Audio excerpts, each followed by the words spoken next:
if true, Danielle's going to be fired, right? I mean, because this is like alcohol in, not safe. Maybe producers didn't ask or force Jennifer or Danielle to drink, but they've had this alcohol related incident. I mean, they're going to really act on this, right? Okay, there's a lot of things Where do you want to start? That I have to say for this. Okay, well, that was my point I was trying to make the last show. Is Shannon Bedore going to lose her job because of Bethenny Frankel? That's what this boils down to. Do I think what Shannon has done is worse than anyone else? No, I don't. But I think it's just like what we talked about. Like it's timing. It's Stassi and Jax, and this is where we are in the world. So they have to lose their jobs. It's like it's timing. Could Shannon lose her job because of Bethenny's reality reckoning and this statement? Francis is, I mean, I know Francis. Francis is the head honcho at NBC. So that's my question. That's my thing. I don't think what Shannon's done is worse. Look, could they keep her? And this could be her storyline and all. And I could see that. It's a very interesting storyline. I'm not convinced Shannon's losing her job. I'm not. Let me make that very clear. But I could see this being the Dorinda pause. I could see this being like Melissa Gorga, let's keep her, and there's something there. But I also could see it being like, we have something to prove, and that would be because of Bethenny. So that's that. That's that. What do I think of all of this? Well, I read that article.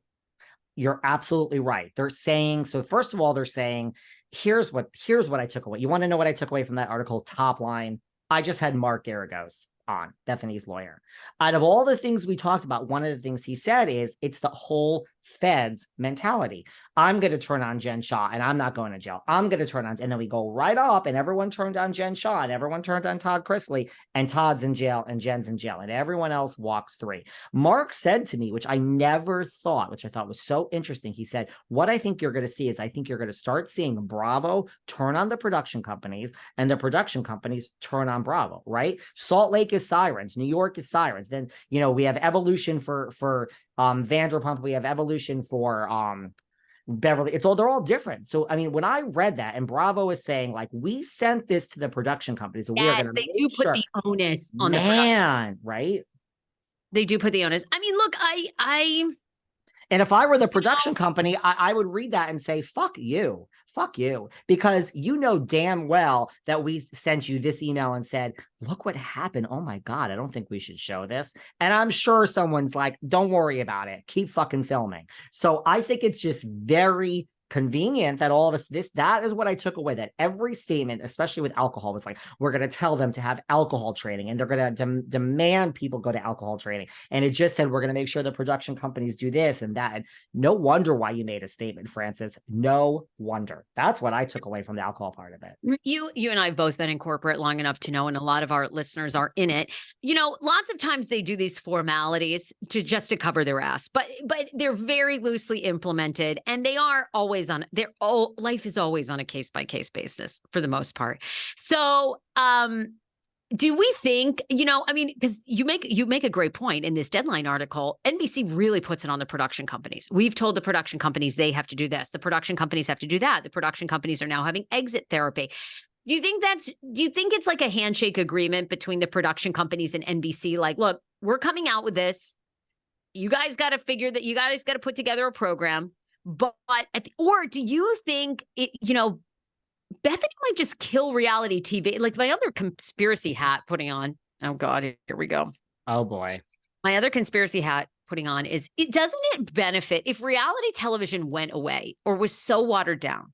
Doesn't it benefit people like Bethenny? Because Bethenny has launched her YouTube show, her TikTok is a reality show. Because she can't. Aside from her success on Housewives, she's never been successful on television again. So if reality goes away, doesn't it help her and creators like us? Because where are people going to get their insane reality? They're just going to turn to YouTube.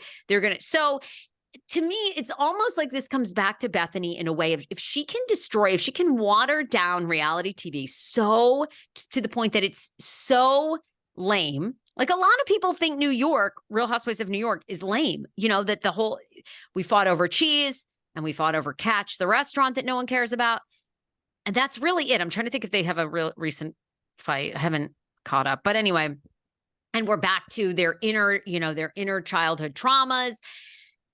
I don't know. Bethenny, I wonder now, of course, Carol Radiswell will tell you that Bethenny is not that bright. So maybe Bethenny can't think that far ahead. But it just to me is like, doesn't it benefit so many creators if reality television goes away? Because all those Uber fans are going to look for something else.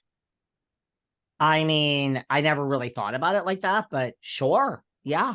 So you think Bethenny Frankel is trying to water down reality TV so much so that her YouTube ain't getting watered down and her TikTok ain't getting watered down. And Bethenny is just going to do whatever the hell she wants and eat seafood and return makeup. And next we're going to see her at Burger King throwing a burger back at someone and saying, this is the worst burger I've ever had in my life. You think she's just going to go balls to the wall at her YouTube and it's going to be so watered down. They're going to say reality TV sucks. And the most interesting out there is Bethenny's. Wouldn't it help? Like if yeah, reality sure. went away, wouldn't you and I film like a season of, Behind the Velvet Rope times Sarah Fraser Unleashed? I mean, we would do, we'd create our own reality show if reality television went away. I just wonder. And I wonder because look, in corporate America, when they get the squeeze so much, lots of times it's not worth it. Like that. So that's what I'm saying. I think either NBC has called up these production companies and gone, look, we need to make an agreement where we're going to come out with a statement that kind of puts the onus on you, but wink, wink, nudge, nudge. We all know what we're looking for, but we've got to do this as a formality. Or NBC is going to put so much of the heat on these production companies. They're going to go, fuck you. It ain't worth it. We're going to TLC where they want more little people, where they want more, Big Ed. They want, more 1,000-pounders. And they want you, tons more 1,000-pounders. Yes.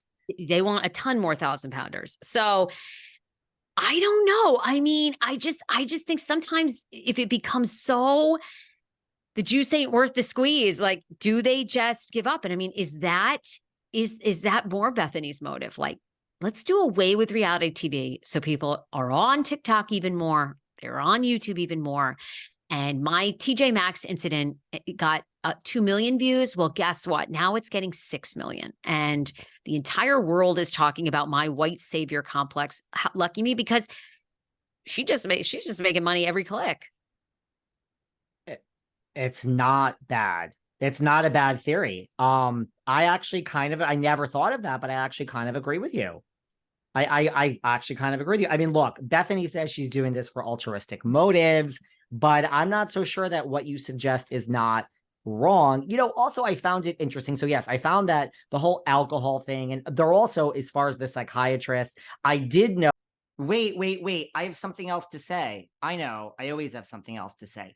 But listen, you guys know I've been having a lot of digestive issues lately. I've shared that with all of you throughout the past few weeks. I share a lot with you guys. But you know what I didn't know? I didn't know that these digestive issues were caused by potential toxins that are in these quote unquote healthy foods. I thought I was eating right. Oh my gosh.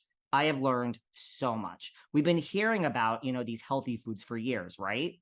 Well, this potential toxin causes digestive issues, according to Dr. Gundry. He's a world's renowned cardiologist. And the harmful condition is affecting millions of people nationwide. It was affecting me. Now, here's the thing. There's so many warning signs that I now saw that I didn't realize. Weight gain, hello. I mean, that's all I talk about with you guys. Fatigue, digestive discomfort, stiff joints. I've even had skin problems. And, listen, I'm not a spring chicken. So I just personally thought that all these things were happening because I was getting older. Well, Dr. Gundry explains that these side effects are often mistaken for normal signs of aging. Now I know. So listen, I can assure you that the damage is probably caused by these healthy foods, and it's far from normal. The good news is you can easily help fix the problem from your own home. It's very simple. You just have to know which foods are actually healthy and which contain this hidden potential toxin. It's that simple.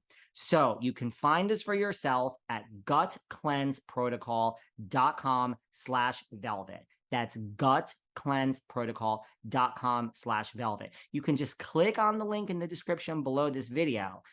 Because after years of research, Dr. Gundry has decided to release an informative video to the public free.